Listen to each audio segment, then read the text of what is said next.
প্রায় উনি বলেন যে মাওলা হুসাইনের একটা ভাষণ ছিল। সুফি সদরুদ্দিন আহমদ চিশতি বলছিলেন যে মুমিন মাস্টার সাহেব, আমি যদি এই ভাষণটাকে বাংলায় ট্রান্সলেট করতাম তাহলে আমার 4 থেকে 5 মিনিট সময় লাগতো। আমি তাহা করি নাই। আমি ভাষণওয়ালার সাথে যোগাযোগ রক্ষা করে 3টি মাস সময় নিয়েছি। চিন্তা করেন, ভাষণওয়ালার সাথে যোগাযোগ রক্ষা করে 3টি মাস সময় নিয়ে তারপরে আমি এই ভাষণ লিখছি, ভাষণের ব্যাখ্যা লিখছি। চিন্তা করা যায়? আউযু বিল্লাহি মিনাশ শাইতানির রাজিম। বিসমিল্লাহির রহমানির রহিম। মাহবুবি রাব্বিল মাশরিকাইন ওয়াল মাগরিবাইন, জাদ্দিল হাসান ওয়াল হুসাইন, মাওলানা ওয়া মাওলা সাক্কালাইন আবুল কাসিম মুহাম্মদ ইবনে আব্দুল্লাহ, নূরি মিন নূরিল্লাহ, ইয়া আইয়ুহাল মুস্তাকুনা বিনুরি জামালিহি, সাল্লু আলাইহি ওয়া আলিহি ওয়া সাল্লিমু তাসলিমা। আজকে ঐতিহাসিক 10ই মুহররম মাওলা ইমাম হুসাইন আলাইহিস সালাতু ওয়াস সালামের শহীদ দিবস উদযাপন উপলক্ষে উপস্থিত রয়েছেন তরিকতে আহলে বাইতের অনুসারী এবং উপস্থিত রয়েছেন বাংলাদেশ তরিকতে আহলে বাইতের উপদেষ্টা আমার মহান মুর্শিদ কেবলা দয়াল বাবা শাহ সুফি শামসুল হুদা মমিন আল চিশতি আলাইহিস সালাতু ওয়াস সালাম এবং উপস্থিত রয়েছেন অত্র এলাকার গণ্যমান্য ব্যক্তিবর্গ। ঐতিহাসিক কারবালার ঘটনা অত্যন্ত ব্যাপক এবং বিস্তৃত। আমরা ইমাম হুসাইন আলাইহিস সালাতু ওয়াস সালামের যে কারবালার যে হৃদয় বিদারক ঘটনা, আপনি যদি ইতিহাস ঘাটেন, ইতিহাসের মধ্যে রক্তাক্ত ক্ষতবিক্ষত এবং হৃদয় বিদারক যে ইতিহাস, এটা হচ্ছে এই কারবালার ঘটনা। আমরা অনেক ইতিহাস পড়েছি, কিন্তু এইরকম ইতিহাস যে বর্তমান সমাজ থেকে একেবারে মুছে গেছে প্রায়। এত বড় ঘটনা যেখানে নবী বংশের শেষ বাতিকে যেখানে কারবালার ময়দানে শিরচ্ছেদ করা হয়েছে, শুধু তাই নয়, তার শরীরকে ক্ষতবিক্ষত করা হয়েছে এবং শিরচ্ছেদের পর তার দেহ মুবারকের উপর দিয়ে ঘোড়ার বহর চালিয়ে দেওয়া হয়েছে। নির্মম হত্যাকাণ্ড।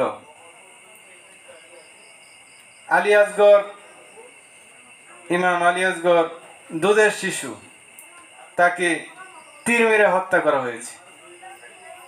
তা আমরা কেমন মুসলমান হইলাম যে কারবালার মতো এত নিষ্ঠুর হত্যাযজ্ঞ ঘটানো হয়েছে, এই বিষয়টা আমরা একেবারেই বেমালুম। এবং এই ইমাম সম্পর্কে, অলিয়া উলিয়া সম্পর্কে যেভাবে সমাজের মধ্যে মিথ্যা বানোয়াট গল্পগুজব রটানো হয়েছে, আসলে খুবই দুঃখজনক। আমরা এমন গাফিলতির মধ্যে পড়ে আছি যে আমরা কখনো কোরআন খুলে একবার পড়ার চেষ্টা করি না, কোনো হাদিস কালাম পড়ার চেষ্টা করি না, জানার চেষ্টা করি না। আমরা শুধু কিছু আলেমদের ফতোয়া এবং কিছু ওয়াজ মাহফিলের উপরে নির্ভর করে জীবন কাটিয়ে দিচ্ছি। জীবনের মানেটা আসলে কি, আমি কেন এই পৃথিবীতে আসলাম, কি আমার করা উচিত, আসলে আমি যা করতেছি তা সত্য কিনা, না আমি আসলে মিথ্যার মধ্যে আছি, এটা আমি একবারও, বয়স আমার 56 পার হয়ে গেছে, 90 পার হয়ে গেছে, অথচ আমি এটা কখনো ভেবেই দেখলাম না যে আসলে আমার কি করা উচিত ছিল আর আমি কি করতেছি। তরিকতে আহলে বাইত, তরিকত শব্দের অর্থ হচ্ছে রাস্তা, বাইত শব্দের অর্থ হচ্ছে গৃহ। এই পথের যে বাসিন্দা এবং এই ঘরের যারা বাসিন্দা, এই ঘরের বাসিন্দার মধ্যে ওনারা হচ্ছে 5 জন। মাওলা মুহাম্মদ আলাইহিস সালাতু ওয়াস সালাম, মাওলা আলী করিমাল্লাহু ওয়াজহু, মা ফাতেমা রাদিয়াল্লাহু তাআলা আনহা, মাওলা হাসান আলাইহিস সালাতু ওয়াস সালাম এবং মাওলা হুসাইন আলাইহিস সালাতু ওয়াস সালাম। মাওলা হাসানকে বিষ প্রয়োগে হত্যা করা হয়েছে মাওলা হুসাইন আলাইহিসসালামকে কারবালার ময়দানে নির্মমভাবে হত্যা করা হয়েছে। মাওলা আলী করিমুল্লাহ ওয়াজহকে কুফার মসজিদে নামাজরত অবস্থায় তাকে হত্যা করা হয়েছে। মা ফাতেমা রাদিয়াল্লাহু তাআলা আনহা ওনাকে যখন মাওলা আলীকে ধরে আনার জন্য হযরত ওমর রাদিয়াল্লাহু তাআলা আনহুকে পাঠানো হলো, তখন তিনি এমনভাবে দরজায় আঘাত করেছিলেন যে আঘাতের কারণে মা ফাতেমার গর্ভের সন্তান নষ্ট হয়ে গিয়েছিল এবং তার পাঁজরের হাড় ভেঙে গিয়েছিল। ইহার কিছুদিন পরেই উনি মৃত্যুবরণ করেন। আর মাওলা মুহাম্মদ আলাইহিস সালাম, দয়ার নবী, মায়ার নবী, ওনাকেও বহুবার হত্যার চেষ্টা করা হয়েছিল, কিন্তু ব্যর্থ হয়েছে। তাহলে যাদেরকে নিয়ে এত কিছু, তাদেরকে কেনই বা হত্যা করা হইল? মাওলা ইমাম হোসেনকে কেনই বা হত্যা করা হইলো? এদেরকে কেন হত্যা করা হইলো? এটা কি আমাদের মনের ভিতরে একবারও প্রশ্ন জাগে না যে কারা করলো? এই যে অনেকেই বলে থাকেন যে কারবালার ময়দানে ইমাম হোসেনকে ইহুদিরা হত্যা করেছে। ইহুদি থাকবে কোথা থেকে? ইহুদি তো ছিলই না। যার নেতৃত্বে মাওলা ইমাম হোসেনকে যোগ্য হত্যাকাণ্ড ঘটানো হয়, ওটা নেতৃত্ব দিয়েছিলেন উমর সাদ। উমর সাদ ইবনে আবি ওয়াক্কাস, আবি ওয়াক্কাসের পুত্র উমর সাদ। আবি ওয়াক্কাস ছিলেন মাওলা আলীর সাথে একজন যোদ্ধা। আবি ওয়াক্কাস, এই আবি ওয়াক্কাসের পুত্র হচ্ছে উমর সাদ। কিন্তু উমর সাদ আবি ওয়াক্কাসের মতো ছিল না। উমর সাদ মাওলা হোসেনের বিরোধী ছিল। তাহলে আবি ওয়াক্কাস যদি মাওলা আলীর সাথে সিফিনের যুদ্ধে অংশগ্রহণ করে, তাহলে সেই সূত্রে উমর সাদ কি ইহুদি? অবশ্যই না।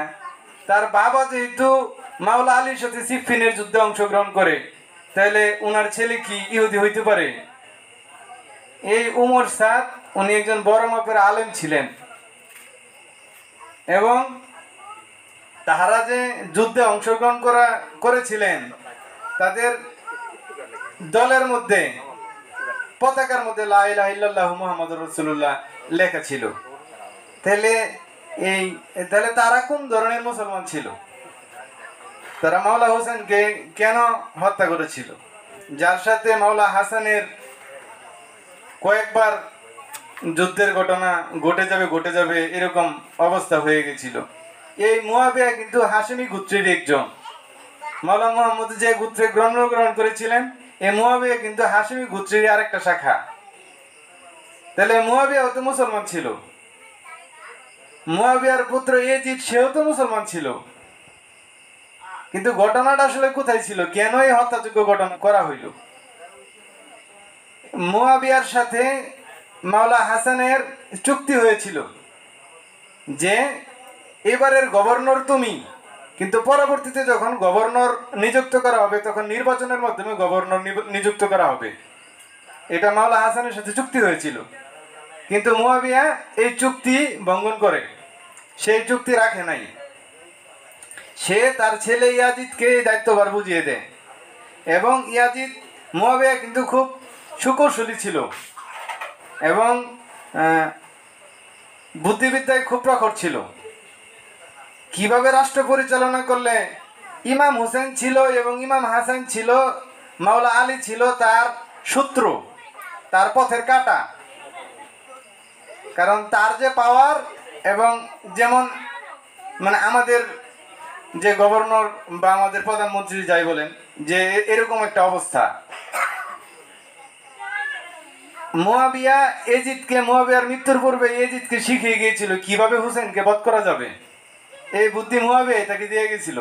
ইয়াজিদ ছিল মদ্যপ্রায়ী, সারাদিন বর্ষে মদ পান করত এবং নারী মেলামেশা করত। ইয়াজিদের চরিত্র ছিল এটা। আর এই বর্তমানে অনেকে, ওই দিন ওয়াজে শুনলাম যে ইয়াজিদকে কাফির বলা যাবে না। ইয়াজিদকে কাফির বলা যাবে না মানে মাওলা মুহাম্মদ সাল্লাল্লাহু আলাইহি সাল্লাম যার গালে চুমু খেয়েছেন, হুসাইন আলাইহিস সালামকে যে যে হত্যা করে, মুহাম্মদী আদর্শের মুসলমান থাকে নাকি? এটা কি সম্ভব কখনো? যে হচ্ছে বেহেশতের সর্দার, যুবকদের সর্দার, সে কি সাধারণ মানুষ? আনা বাশারুম মিসলুকুম, আমাদের মতো সাধারণ। ওরা তো নিজেরাই ওদের নিজের দেহটাই মূর্ত মুজেজা। খাজা গরিবে নওয়াজ মঈনুদ্দিন চিশতি রহমতুল্লাহ আলাইহি ভারতবর্ষে মুহাম্মদী ইসলামের ভিত্তি স্থাপনকারী, যিনি ভারতবর্ষে মুহাম্মদী ইসলামের ভিত্তি মানে কি স্তম্ভ, খুঁটি, এই যে মূল খুঁটি, যে এখানে যে সামিয়ানাটা দেখতে পাচ্ছেন মূল খুঁটি, এই ভিত্তি স্থাপনকারী হচ্ছে এই খাজা গরিবে নওয়াজ মঈনুদ্দিন চিশতি রহমতুল্লাহ আলাইহি। এই খাজা গরিবে নওয়াজ মঈনুদ্দিন চিশতি রহমতুল্লাহ আলাইহি বলেছিলেন যে আমার মাওলা হুসাইন যে ঘোড়ায় চড়ে ঘুরে বেড়াতেন, ওই ঘোড়া চলার সময় তার খুরের আঘাতে যে ধূলিকণা উৎপন্ন হইতো, আমি খাজা মঈনুদ্দিন ওই একটি ধূলিকণার সমতুল্য নই। কিন্তু আমি মঈনুদ্দিন যদি কারবালার ময়দানে আঙ্গুল দিয়ে খুঁচা দিতাম, তাহলে ফুরাত নদী এই কারবালার ময়দানের আমার এই খুঁচার এই দিক দিয়ে বয়ে যেত। খাজা মঈনুদ্দিন যদি এই কথা বলতে পারে, তো মাওলা হুসাইন যদি ইচ্ছা পোষণ করতো, তাহলে ফুরাত নদী তো এই কারবালার ময়দানই ফুরাত নদী হয়ে যেত। ওনারা কি আমাদের মতো এত সাধারণ? মাওলা হুসাইন, অনেকেই বলে যে এরা এই হাসান এবং হুসেন জহরে করে মারা যাবে। এই মাওলা আলীও অভিশাপ দিয়েছিল। আলী শব্দের অর্থ হচ্ছে ঊর্ধ্ব, সমুচ্চ, জ্ঞানী, যিনি বেলায়েতের মহারাজা, মুমিনদের মহারাজা, যাকে মাওলা মুহাম্মদ আলাইহিস সালাম তিনার পরে এই 18 জিলহজে অভিষিক্ত করে গিয়েছিলেন, যেটা আমার পূর্বে আমার শ্রদ্ধাভাজন বড় ভাই মাওলানা আমি মতিন সাহেব বলার চেষ্টা করেছিলেন। এটা কোরআনের মধ্যে এসেছে। আপনারা কোরআন গাড়েন, কোরআন দেখেন, কোরআন কি বলে? ইয়া আইয়ুহার রাসূল বাল্লিগ মা উনজিলা ইলাইকা মির রাব্বিকা ওয়া ইল্লাম তাফআল ফামা বাল্লাগতা রাসালাতাহু আল্লাহু ইয়াসিমুকা মিনান নাস। হে রাসূল, যে কথা আলীর মাওলায়াত ঘোষণা করার ব্যাপারে নাজিল করা হয়েছিল তাহা এখন পৌঁছে দিন। আর তাহা যদি আপনি না করেন, তাহলে আল্লাহর রিসালাত মানব মণ্ডলীর নিকট পৌঁছানোই হয় না। কোরআনের নাজেলের ধারাবাহিকতায় সর্বশেষের আগের আয়াত হচ্ছে এটা। আপনাকে যে জন্য যে মাওলা আলী করিমুল্লাহ হবেন মুমিনদের মাওলা, এটা আপনি প্রকাশ করেন। এটা যদি প্রকাশ না করেন, তাহলে আল্লাহর রেসালতে পৌঁছানো হলো না। কত বড় কথা! সারা কোরআন নাজেল হয়ে গেছে, অথচ লাস্টের শেষের আয়াতে এই কথা যে আপনি যদি ইহা প্রকাশ না করেন, তাহলে কিছুই প্রকাশ করা হইল না। এটা 18 জিলহজ তারিখে নাজিল হয়েছিল এবং এই আয়াতটা পূর্বেও নাজিল হয়েছিল। সূরা মায়েদা 67 নম্বর আয়াত। আপনারা আয়াত খুলেন না কেন? কোরআন দেখেন আপনারা, কোরআন কি বলে? এটা তো আমাদের মুখের কথা না, কোরআনের কথা এগুলা। সূরা মায়েদা 67 নম্বর আয়াত আপনারা খুলে দেখেন। এটা 18 জিলহজ। আপনার বর্তমানে তো গুগলের যুগ, হাতের মুঠোয় সবকিছু। আপনারা 28 জিলহজ সার্চ দেন, গাদিরে ঘুম লিখে সার্চ দেন, শত শত উইকিপিডিয়া চলে আসবে এবং ওই ঘটনা সহ চলে আসবে। এই ঘটনা, এই গাদিরে ঘুমের ঘটনা। এই গাদিরে ঘুমে যখন মাওলা মুহাম্মদ সাল্লাল্লাহু আলাইহি সাল্লাম জীবনের মাত্র একবার মাত্র হজ করেছিলেন, যেটাকে বিদায় হজ বলা হয়, এই এহরামের পোশাক পরিহিত অবস্থায় এই মক্কা থেকে বিতাড়িত হয়ে মদিনার পথে রওনা হন মাওলা মুহাম্মদ সাল্লাল্লাহু আলাইহি সাল্লাম। পথিমধ্যে গাদিরে ঘুম নামক জায়গায় এই আয়াত পুনরায় আবার নাযিল হয়। এই ইয়া আইয়ুহার রাসূল বাল্লিগ মা উনজিলা ইলাইকা মির রাব্বিকা ওয়া ইল্লাম তাফআল ফামা বাল্লাগতা রিসালাতাহু আল্লাহু ইয়াসিমুকা মিনান নাস। হে রাসূল, যে কথা এখানে মাওলা আলীর নাম ছিল, খোলাফায়ে রাশিদিনের সংকলনের সময় এই আয়াতকে কেটে বাদ দেওয়া হয়েছে। আপনারা গেটে দেখেন, ইতিহাস ঘাটেন, জানতে পারবেন এগুলা। নাহাজুল বালাগা দেখেন, জানতে পারবেন এগুলা। এখানে এই 18 জিলহজ তারিখে গাদিরে ঘুম নামক জায়গায় যখন এই আয়াতটা পুনরায় আবার নাযিল হইল, মাওলা মুহাম্মদ সাল্লাল্লাহু আলাইহি সাল্লাম কি এত বোকা ছিলেন যে এত বড় ঘটনা উনি 2-4 জন লোকের সামনে বলবেন? কখনো না। ওনার সাথে সহলোক ছিল প্রায় 1.25 লক্ষ লোক ছিল যখন মক্কা থেকে মদিনায় যখন হিজরত করেন। এখানে আরো কথা বলতে হয়, অনেকেই বলে থাকেন যে মাওলানা মুহাম্মদ সাল্লাল্লাহু আলাইহি সাল্লাম তো এই খেজুর চাটায়ের বিছানায় শুইতেন, এই ফকিন্নি বংশের বলাবান মানুষ ছিলেন। আরে তার যে দাদা, তার দাদা ছিল মক্কার খাদেম। এই তৎকালীন সময়ের এই হাশিমি গোত্র ছিল বড় বাণিজ্য ব্যবসায়ী। মা ফাতেমার যে ঘর, তৎকালীন সময় ইটের বাঁধানো ঘর। এই 18 জিলহজ তারিখে গাদিরে ঘুম নামক জায়গায় যখন আবার এই আয়াত নাজিল হলো, তখন মাওলানা মুহাম্মদ সাল্লাল্লাহু আলাইহি সাল্লাম ওইখানেই দাঁড়িয়ে গেলেন এবং তার সহযাত্রী যারা পশ্চাৎপদ হয়ে গেছে, যারা পিছনে আছে এবং সামনে গেছে, সকলকে একত্রিত করলেন। এবং এই উটের উপরে আগে তো এই বালুর চলাচলের রাস্তায় উট ব্যবহার করা হইতো দীর্ঘ পথ যখন পাড়ি দিত। কারণ হচ্ছে তখন ঘোড়া নিয়ে চলা যেত না, উট নিয়ে চলাচল করতে হইতো। কারণ হচ্ছে দীর্ঘ রাস্তা পাড়ি দিলে উটের দুধ খেয়ে তখন তারা জীবন বাঁচাইতে পারত এবং উট পানি নিজের মধ্যে সংরক্ষণ করতে পারে, এই জন্য উট নিয়ে চলাচল করা হইতো। এই উটের উপরে যে গদি ছিল, বসার গদি, এই গদি একের পর এক উপর করা মেম্বার তৈরি করা হইলো, উঁচা জায়গা তৈরি করা হইলো, যেন মাওলানা মুহাম্মদ সাল্লাল্লাহু আলাইহি সাল্লামের ভাষণ সবাই যেন শুনতে পারে। তখন এই 1.25 লক্ষ লোকের সামনে হযরত মুহাম্মদ সাল্লাল্লাহু আলাইহি সাল্লাম একটা ভাষণ দিয়েছিলেন। আলাস্তু আওলা বিকুম মিন আনফুসিকুম, আমি কি তোমাদের জীবনের চাইতে অধিক প্রিয় ব্যক্তিত্ব নই? আওলা শব্দের অর্থ হচ্ছে জীবনের চাইতে প্রিয়, যিনি বলা মাত্র জীবন উৎসর্গ করা ওয়াজিব, তিনি এইটা বললেন সকলের সামনে, একটা প্রশ্ন ছুড়ে দিলেন, আমি কি তোমাদের জীবনের চাইতে অধিক প্রিয় ব্যক্তিত্ব নই? সকলেই তখন বললেন কালু বালা ইয়া রাসূলুল্লাহ, হ্যাঁ হ্যাঁ হ্যাঁ হুজুর, আপনি আমাদের জীবনের চাইতে অধিক প্রিয় ব্যক্তিত্ব। তখন মাওলা আলী করিমুল্লাহ ওয়াজহুর হাত ধরে এমনটি ভাবে এই 1.25 লক্ষ লোকের সামনে তিনি বলেছিলেন, মান কুনতুম মাওলাহু ফাহাযা আলিউন মাওলাহু, আল্লাহুম্মা ওয়ালিমান ওয়ালাহু আদামান আদাহু আনসুর মান নাসারা ওয়াখজুল মান খাজালা ফালিয়াস হাদিল হাজিরুল খায়রা। হে আল্লাহ, তুমি তাহাকে বন্ধুরূপে গ্রহণ করো যে আলীকে বন্ধুরূপে গ্রহণ করে, তাহার সঙ্গে শত্রুতা করো যে আলীর সঙ্গে শত্রুতা করে। তাইলে এই যে মাওলা আলীকে যে বেলায়েত দিয়া গেল, মাওলা মুহাম্মদ সাল্লাল্লাহু আলাইহি সাল্লামের পরে যে নেতা হবেন, মুমিনদের মাওলা হবেন হচ্ছে মাওলা আলী করিমুল্লাহ ওয়াজহু। তার খেলাফত কোথা থেকে আসলো? মাওলা আলী করিমুল্লাহ ওয়াজহু চতুর্থ খলিফা। মাওলা আলী করিমুল্লাহ চতুর্থ খলিফা না? আপনারা জানেন না এটা? তাহলে মাওলা আলী করিমুল্লাহ চতুর্থ খলিফা কেমনে হয়? যেখানে মাওলা মুহাম্মদ সাল্লাল্লাহু আলাইহি সাল্লাম 1.25 লক্ষ লোকের সামনে যেখানে মাওলা আলীকে এই মুমিনদের মাওলা হিসেবে নিযুক্ত করে দিয়ে গেছেন।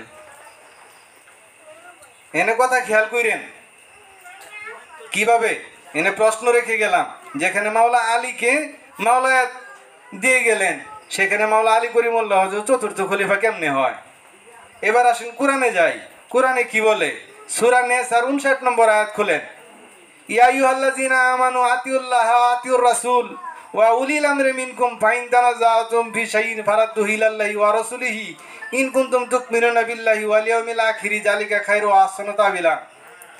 তোমরা ইয়া আইয়ুহাল্লাযিনা আমানু, হে ঈমানের মহরাকারীগণ। আমরা কিন্তু এখানে এই আমানু এবং মুমিনকে এক করে ফেলি। আমানু এবং মুমিন কিন্তু এক না। আমানু হচ্ছে যারা ঈমান অর্জনের লক্ষ্যে কাজ করতেছে, আর মুমিন হচ্ছে যিনি ঈমান অর্জন করে ফেলছেন, যার কল্প আল্লাহর আরশে পরিণত হয়ে গেছে গা। কুলবুল মুমিনিন আরশে আল্লাহ, মুমিনের কল্প হচ্ছে আল্লাহর আরশ। আর এখানে আপনি আমানুর জায়গায় লেখেন ব্যাখ্যার মধ্যে এই মুমিন, মুমিন তো না, কথা বুঝতে হবে। তাহলে ইয়া আইয়ুহাল্লাযিনা আমানু আতিউল্লাহ ওয়া আতিউর রাসূল ওয়া উলিল আমরি মিনকুম, তোমরা তোমার রবের দাসত্ব করো, তোমরা তোমার রাসূলের দাসত্ব করো এবং উলিল আমরদের দাসত্ব করো। নগদে আমার সামনে নাই, রাসূলের দাসত্ব তো আমি করতে পারতেছি না, আল্লাহকে আমি দেখতেই পারতেছি না, দাসত্ব করবো কেমনি? পরে কইতেছে উলিল আমরদের দাসত্ব করে। এখন উলিল আমল বলতে কাহারা? জটাদারি চুল রাখলাম, বড় একটা কালা একটা কিছু গত দিলাম, গলার মধ্যে টপজি টপজি আর মালা টালা কত্তুরি লাগাইলাম, লাগাই বিরাট বড় ফিসা হয়ে গেলাম গা। আরে না না, তারাই উলিল আমর না, তারা আল্লাহর ওলি না। দেখেন কোরআনে কি বলে। মাওলা সুফি সদরুদ্দিন আহমদ চিশতি আলাইহিস সালাতু ওয়াস সালাম যিনি এই কোরআনকে বাংলা ভাষায় ব্যাখ্যা করেছেন। তিনার সম্পর্কে একটা ছোট্ট ঘটনা না বললে নয়, যা আমার মাওলা শাহ সুফি শামসুল হুদা মঈন মাস্টার আল চিশতি খাজা বাবার কাছ থেকে শুনেছি। প্রায় উনি বলেন যে মাওলা হুসাইনের একটা ভাষণ ছিল, যেটা ইংরেজিতে প্রকাশ করা হইতো, ইরান থেকে সম্ভবত প্রকাশিত হইতো এই সংবাদ পত্রিকাটা। এটা সুফি সদরুদ্দিন আহমদ চিশতি পড়তো এই ইয়াটা। সুফি সদরুদ্দিন আহমদ চিশতি বলছিলেন যে মঈন মাস্টার সাহেব, আমি যদি এই ভাষণটাকে বাংলায় ট্রান্সলেট করতাম তাহলে আমার 4 থেকে 5 মিনিট সময় লাগতো। আমি তাহা করি নাই। আমি ভাষণওয়ালার সাথে যোগাযোগ রক্ষা করে 3টি মাস সময় নিয়েছি। চিন্তা করেন, ভাষণওয়ালার সাথে যোগাযোগ রক্ষা করে 3টি মাস সময় নিয়ে তারপরে আমি এই ভাষণ লিখছি, ভাষণের ব্যাখ্যা লিখছি। চিন্তা করা যায়? ইয়া আইয়ুহাল্লাযিনা খালাকনাল ইনসানা ওয়া আনা আলামু মা তুওয়াসু বিহি নাফসুহু ওয়া নাহনু আকরাবু ইলাইহি মিন হাবলিল ওয়ারিদ। তোমাদের মন আমি তোমাদেরকে রূপান্তর করেছি, সৃষ্টি করেছি। তোমার মন কুচিন্তে কি চিন্তা ভাবনা করে এই ব্যাপারে আমি জ্ঞাত আছি, এবং আমি আছি তোমার গ্রীবান্তিত দমনের চাইতে আরো অধিক নিকটবর্তী। তাইলে কোরআনের মধ্যে কইতেছে তোমার রব আছে তোমার গ্রীবান্তিত দমন শাহরগের চাইতে অধিক নিকটবর্তী। তুমি খোঁজ আগে 7 আসমানের উপরে। মেরাজ মানে তো আল্লাহর সাথে দেয়া সাক্ষাৎ। তাহলে বয়স তো 90 হয়ে গেল, কপাল হইন কালা হয়ে গেল গা নামাজ পড়তে পড়তে, আজ পর্যন্ত রবের লোকে সাক্ষাৎ হইল না। তাহলে আমি কি নামাজ পড়লাম? উনি মাওলার অভিষেকের 45 নম্বর পৃষ্ঠায় উলিল আমরের সংজ্ঞা দিয়েছেন। উনি বলেছেন, উলিল আমর অর্থ সমাজে আল্লাহর আদেশ নির্দেশ পরিচালনার অধিকারী শাসক ব্যক্তি। কেবলমাত্র আল্লাহর মনোনীত ব্যক্তিগণই আল্লাহর শাসন পরিচালনা করিতে সক্ষম। ধরার বুকে কেবল তাহাদের দ্বারাই আল্লাহ তাহার শাসন প্রতিষ্ঠা করিবার জন্য উহার উপযুক্ত যোগ্যতা দান করিয়া তাহার প্রতিনিধি স্থানীয় ব্যক্তিত্ব তৈরি করিয়া থাকেন। আল্লাহর আপন ব্যক্তি ছাড়া অন্য কেহ এই পরিচালনা জ্ঞান পাইতে পারে না। আল্লাহ হইতে ওহি অথবা ইলহামের প্রত্যক্ষ যুগ না থাকিলে সে কখনো উলিল আমর হইতে পারে না। এবার মিলাই নিয়েন, কে রাউলি, কে কত দূর হইতে পারছেন? আল্লাহর সাথে ইলহামের প্রত্যক্ষ যুগ থাকতে হবে, পরোক্ষ যুগ থাকলে হবে না। প্রত্যক্ষ, যে আল্লাহর সাথে ইলহামের প্রত্যক্ষ যে যুগ থাকবে আর নাই, সে উলিল আমর হইতে পারবে না। তারপরে আছেন সূরা ইউনূসের 62 নম্বর আয়াত, আলা ইন্না আউলিয়াল্লাহি লা খাউফুন আলাইহিম ওয়া লা হুম ইয়াহজানুন। মনে রেখো, যাহারা আল্লাহর বন্ধু তাদের না কোনো ভয়ভীতি আছে, না তারা কখনো চিন্তান্বিত হবে। আর তোরা যে মাজার ভাঙ্গস, কোরআনের এই আয়াত কি চোখে পড়ে না? এটা আমার বানানো কথা না, খুলেন আপনারা সূরা ইউনূসের 62, সূরা ইউনূসের 64 নম্বর আয়াত দেখেন, লাহুমুল বুশরা ফিল হায়াতিদ দুনিয়া ওয়া ফিল আখিরাতি লা তাবদিলা কালিমাতিল্লাহি ওয়াল ফাওজুল আযীম। তাহাদের কোনো ভয় নাই, তাদের জন্য সুসংবাদ পার্থিব জীবনে ও পরকালীন জীবনে। আল্লাহ তাদের হেফাজতকারী। সূরা আত-তাওবার 119 নম্বর আয়াত খুলেন, ইয়া আইয়ুহাল্লাযিনা আমানুত্তাকুল্লাহ ওয়া কুনু মাস সাদিকিন। তোমরা সাদেকদের, তোমরা সত্যবাদীদের সাথে থাকো। সূরা ইয়াসিনের 21 নম্বর আয়াত খুলেন, যাহারা তোমাদের নিকট কোনো প্রতিদান চায় না। আর এখন টাকা লাগে, গরুর কাছে গেলে টাকা লাগে, অমুকরে টাকা দেওয়া লাগে, তুমুকরে টাকা দেওয়া লাগে। অথচ কোরআন তো বলতেছে তাহাদের দাসত্ব করো যারা তোমাদের নিকট পারিশ্রমিক চায় না, বিনিময় চায় না। এগুলো তো কোরআনের কথা। এখন আসেন, আমরা বুঝলাম যে ওলিয়া উলিয়াদের দাসত্ব করতে হবে, যেহেতু কোরআন বলতেছে তোমরা ওলিয়া উলিয়াদের দাসত্ব করো। এখন ওলিয়া উলিয়া এমন পর্যায়ে হয়েছে যে মনে করেন এত ওলিয়া উলিয়াদের ভিড়ে হাসা ওলিয়া উলিয়া খোঁজা হয় বড় মুশকিল হয়ে গেছে। বন্ডদের মধ্যে এত বন্ড বাড়ছে যে এখন আমরাও যদি কিছু যাই কিছু কই তাহলে কয় এরা বন্ড। মিথ্যার ভিতরে সদরুদ্দিন খাজা এক জায়গায় বলেছেন যে সত্য এত গভীরে তলায় গেছে যে ইহাকে উড্ডীয়মান করা ওঠানো বড় সুকঠিন মুশকিলের ব্যাপার। তো কিভাবে আমরা নিজেকে মুক্তির রাজ্যে নিয়ে যাব? আসেন আমরা দেখি যে আমরা আসলে কোথায় আছি। এই কথাটুকু বলে আমার কথা আমি শেষ করে দিব। কোরআনে নফসের কথা, 4 নফসের কথা বলা হয়েছে। নফস মানে মন। নফস মানে কি? মন। এইটুকু শুনলেই আমরা বুঝতে পারবো যে আমরা কই আছি, কেরা কিরম মানুষ, এটা বোঝা যাব। 4 প্রকার নফসের মধ্যে প্রথম নফস হচ্ছে আম্মারা নফস। আম্মারা, লাওয়ামা, মুতমাইন্না এবং মুলহেমার। মানে এই 4 ধরনের মানুষ আছে। যে নফসে আম্মারাটা কি? যাহারা সবসময় শয়তানিতে ব্যস্ত। শয়তানি কর্মকাণ্ড, শয়তানি চিন্তা চেতনা, কারে কিভাবে ঠক দেওয়া যাবে, কার টাকা কেমনে মাইরা খাওয়া যাবে, এই জাতীয় চিন্তা চেতনায় যারা ব্যস্ত তারা হচ্ছে নফসে আম্মারা। এই নফসের আম্মারাকে বলা হয় শয়তানের নফস।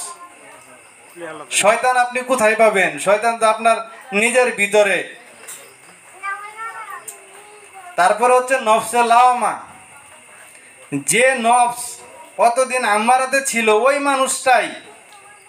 মানুষটাই এখন সে সিদ্ধান্ত নিয়েছে যে সে আর শয়তানি আটপারি বাটপারি টাউটারি এগুলা আর করবে না। মানসিকতা নিছে যে না, আমার পরিবর্তন হওয়া দরকার, আর কতই করবো এগুলা, একদিন তো মরতে হবে। এই বুঝ তার ভিতরে আসছে কোনো কথার মাধ্যমে বা কারো কাছে শোনার মাধ্যমে বা কোনো কিছু পড়ার মাধ্যমে। এই বুঝ তার ভিতরে আসছে। নফসে লাওয়ামা। নফসে লাওয়ামা হচ্ছে মুক্তি অর্জনের জন্য যে নফস কাজ করতেছে, যে মানুষটা কাজ করতেছে যে না, আমি আর এই আমার দ্বারা যেন কোনো অপরাধ সংগঠিত না হয়, এই মানুষটাকে বলা হয়েছে নফসে লাওয়ামা। এই মানুষটা যখন এই ভালোর মধ্যে থাকতে থাকতে থাকতে থাকতে থাকতে থাকতে হঠাৎ কইরা অনেক সময় আম্মারাতে চলে যায়, শয়তানি কর্মকাণ্ড কইরা ফেলে। কিন্তু শয়তানি কর্মকাণ্ড করার পরে তার এমন অনুশোচনা আছে, মানে হাই হাই আমি কি করলাম। আগে শয়তানি করতো, মজা পাইতো, আরো বেশি বেশি করতো। কিন্তু এখন তার শয়তানি করলে তার ভিতরে অনুতপ্ততা আসে। হাই হাই, সে কান্নাকাটি করে রবের কাছে, আমারে মাফ করো, আমি আর এই ভুল করব না। এটা হচ্ছে অনুশোচনা প্রাপ্ত নফস, মানে রিপেন্টেড নফস।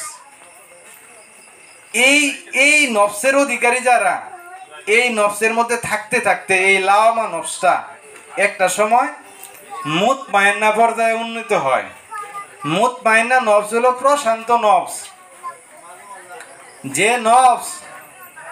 যে নফসের মানুষ আল্লাহর আরশে পরিণত হয়ে গেছেন, কুলবিল মুমিনিন আরশে আল্লাহ পরিণত হয়ে গেছেন, তাদের ভিতরে রব বসতি স্থাপন করেছেন।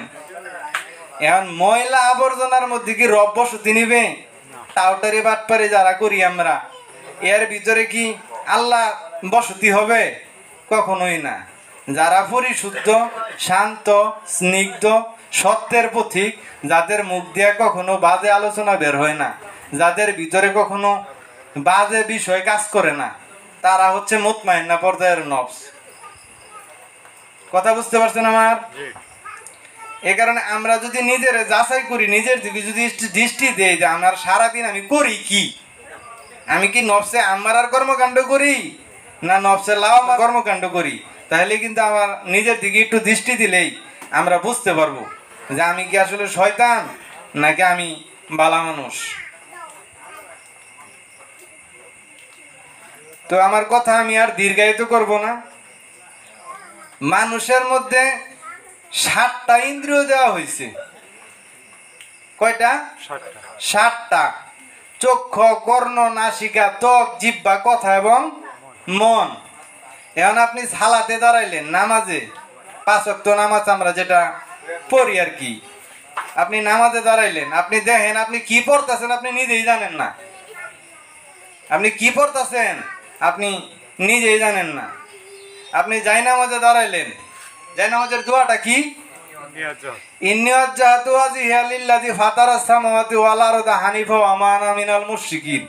আপনি কি কইছেন তাও জানেন না, মন্ত্রের মতো পড়া দিছেন। ইন্নী মানে নিশ্চয়, ওয়াজহুল্লাহ মানে আল্লাহর চেহারাওয়ালা, ইন্নী ওয়াজ্জাহতু নিশ্চয় আল্লাহর কুদরতি চরণে সেজদা দেওয়ার জন্য, ওয়াজহিয়া লিল্লাযী আল্লাহর জন্য সেজদা দিতেছি আমি, ওয়াজহিয়া লিল্লাযী ফাতারা, ফাতারা শব্দের অর্থ হলো চূর্ণ বিচূর্ণ করা। কি করা? চূর্ণ বিচূর্ণ করা। দেখবেন অনেক মানুষ কয় যে এটা মাইরা কিলা ফাতরা ফাতরা বানায় একেবারে, মানে কি এটা সিন রাইস না।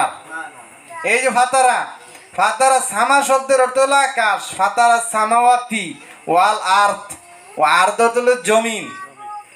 আমার যে মনের যে চিত্তাকাশ, এই মনের চিত্তাকাশের মধ্যে কোনো বিষয় নিয়ে, কোনো লোভ লালসা কামনা বাসনা নিয়ে আমি তোমার রাহে সিজদা দিতে আসি নাই। আমি এগুলো সব চূর্ণ বিচূর্ণ কইরা ভাঙ্গিয়া সব বাদ দিয়া, দুনিয়া আমার মস্তিষ্কের নাই, আমি অবস্থায় আমি তোমার চরণে সেজদা দেওয়ার জন্য উঠছি। ওমা আনা মিনাল মুশরিকিন, আনা মানে আমি, মিনা মানে হইতে, মুশরিক যে শিরক করে তারে বলা হয় মুশরিক। শিরক শব্দের অর্থ হলো যুগ লাগানো। শেয়ারে বিজনেস করি না আমরা, যুগ লাগায়া, এই যুগ লাগানো।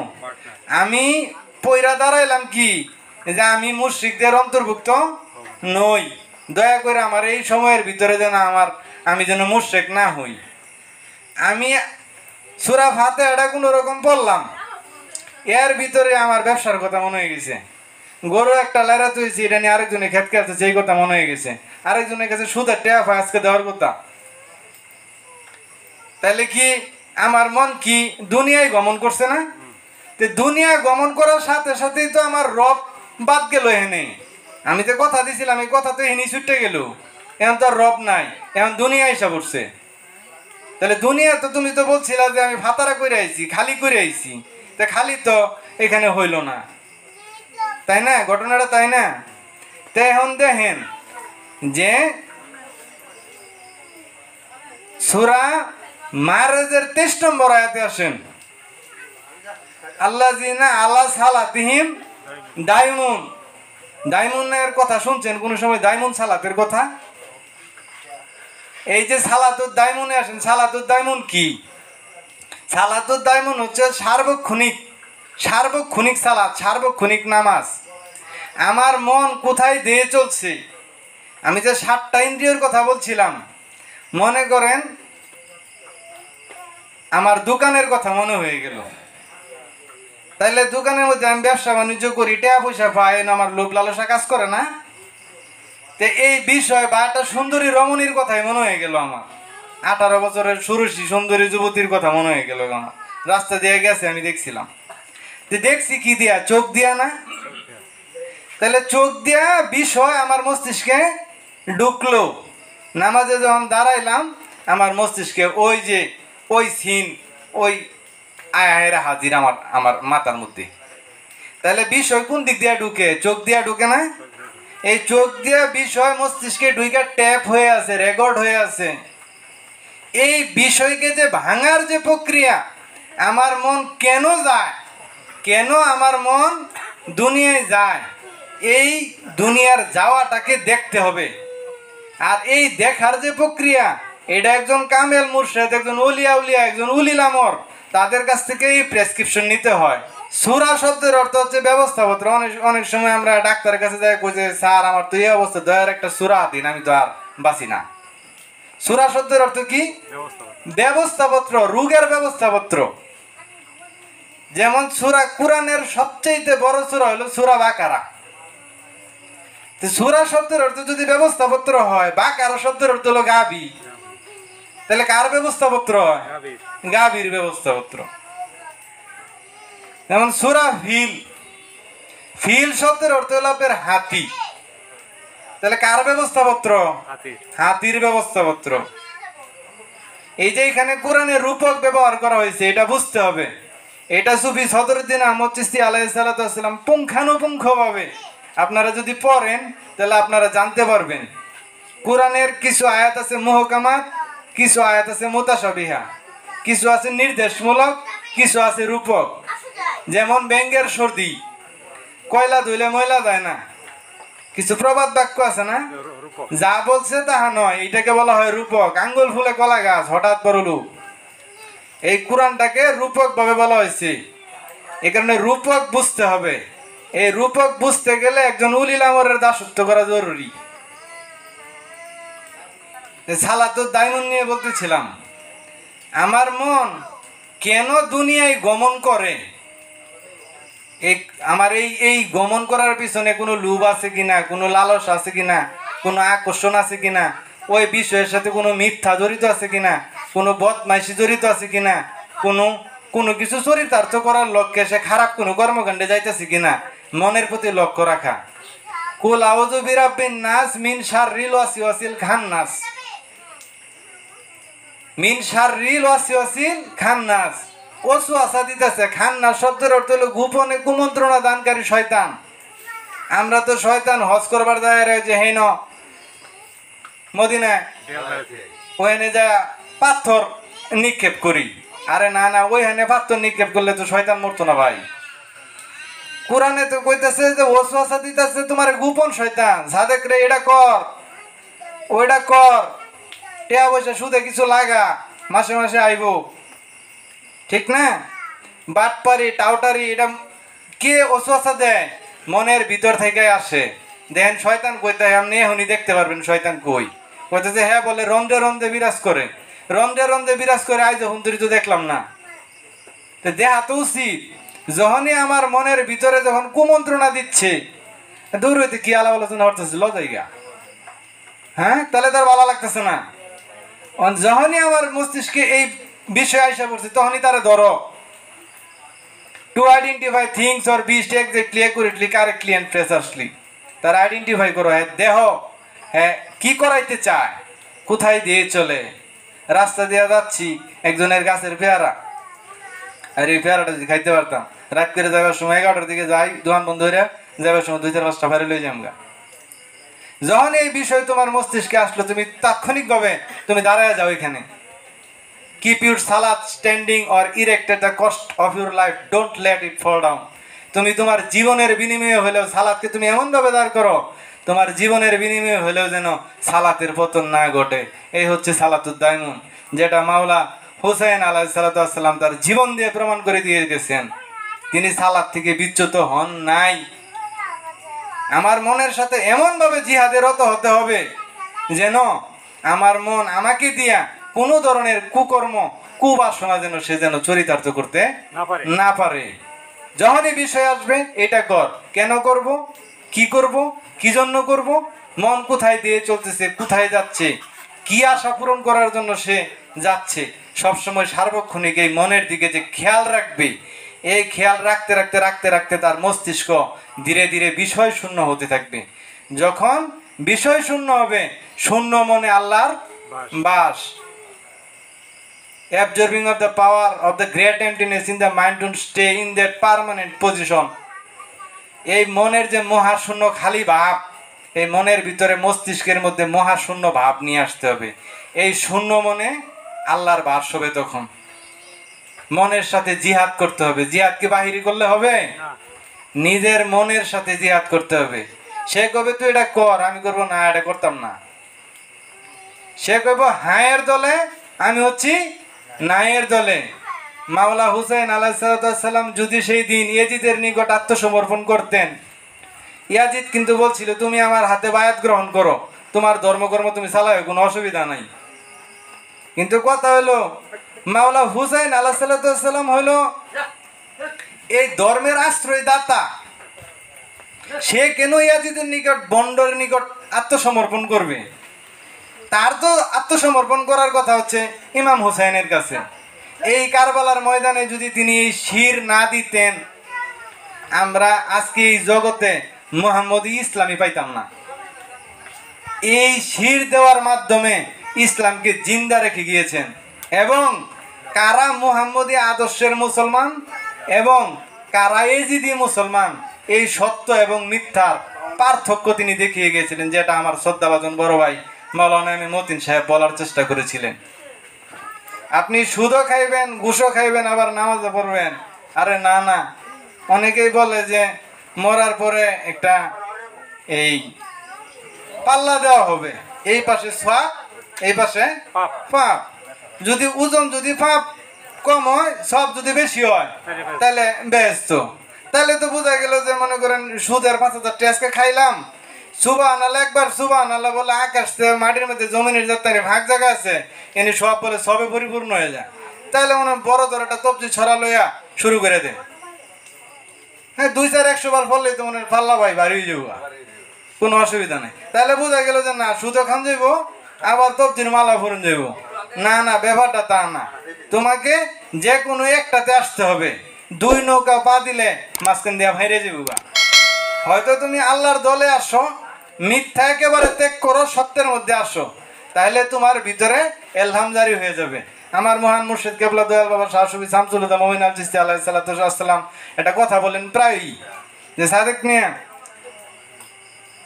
আপনার ভিতরেও এলহাম আসে। যখন কোনো বিষয় আমার ভিতরে আসে, যেটা বাজে কর্মকাণ্ড আমি করব, আপনি যদি নিজে জিজ্ঞাসা করেন আমার কি কাজটা করা উচিত, তাহলে আপনার ভিতর থেকে দেখবেন যে মৃদু একটা না আসে, না এটা করো না, এটা করা ভালো হবে না। এই যে ভালো হবে না, এটা হলো তোমার রবের কথা, যারা সূরা কাফের 16 নম্বর আয়াতের মধ্যে বলা হয়েছে, ইয়া আইয়ুহাল্লাযিনা খালাকনাল ইনসানা ওয়া আনা আলামু মা তুওয়াসু বিহি নাফসুহু ওয়া নাহনু আকরাবু ইলাইহি মিন হাবলিল ওয়ারিদ। তোমাদের মন আমি তোমাদেরকে রূপান্তর করেছি, সৃষ্টি করেছি। তোমার মন কুচিন্তে কি চিন্তা ভাবনা করে এই ব্যাপারে আমি জ্ঞাত আছি, এবং আমি আছি তোমার গ্রীবান্তিত দমনের চাইতে আরো অধিক নিকটবর্তী। তাইলে কোরআনের মধ্যে কইতেছে তোমার রব আছে তোমার গ্রীবান্তিত দমন শাহরগের চাইতে অধিক নিকটবর্তী। তুমি খোঁজ আগে 7 আসমানের উপরে, কারণ কি? কোরআনে তো কইতেছে আমি তোমার গ্রীবান্তিত দমনের চাইতে আরো অধিক নিকটবর্তী আছি। তার মানে রব আমার ভিতরে সুপ্ত অবস্থায় আছে, আমি কি করি না করি এই ব্যাপারে খুব ভালোই জ্ঞাত আছে। এই জন্য আমার মন কখন কি করতে চায় আমার নিজের কাছে নিজের জিজ্ঞাসিত হওয়া উচিত, আমি এটা কি করব কি করব না। আমি যদি আমার নিজের ভিতরে যখন না এটা করো না, এই এলহামটা যদি আমি শুনি, এটা হলো পরোক্ষ এলহাম। এটা কি এলহাম? পরোক্ষ, প্রত্যক্ষ না, সশব্দে না, কিন্তু ভিতর থেকে একটা আওয়াজ আসতেছে না এটা করো না। যখন আমি এটা করতাম না, যখন এই নায়ের মধ্যে আমি দণ্ডায়মান থাকতে থাকবো, তখন আমার ভিতরে সশব্দে এলহাম আসা শুরু করবে, সশব্দে এলহাম আসা শুরু করে দিবে। তাহলে আমার বয়স 90 হয়ে গেল, আজ পর্যন্ত তো এলহাম আমার ভিতরে আইলো না। আজ সালাতু মেরাজুল মুমিনিনা, মুমিনের সালাতের মাধ্যমে বলে মেরাজ হয়। মেরাজ মানে তো আল্লাহর সাথে দেয়া সাক্ষাৎ। তাহলে বয়স তো 90 হয়ে গেল, কপাল হইন কালা হয়ে গেল গা নামাজ পড়তে পড়তে, আজ পর্যন্ত রবের লোকে সাক্ষাৎ হইল না। তাহলে আমি কি নামাজ পড়লাম? একবার তো ভাইবা দেওয়া উচিত যে আমার চরিত্রের কোন জায়গাটার মধ্যে গন্ডগোল আছে।